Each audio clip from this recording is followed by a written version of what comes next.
पहले ये सुनो। जो ना कभी गीता और कुरान पढ़ते, वही हिंदू मुस्लिम रहते करते। अब ये सुनो। जो ना कभी गीता और कुरान पढ़ते, वही हिंदू मुस्लिम रहते करते।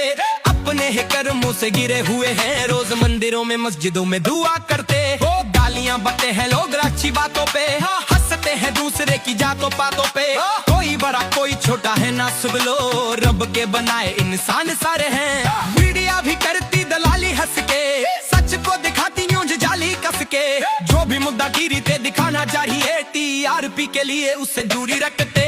कहाँ रेप होते कहाँ लोग है लाचार, पूछता ना कोई उनसे उनका विचार। नशे में फंसी है सारी यूथ, देश की बातें कोई भी ना उनसे रिलेट मिलेंगी।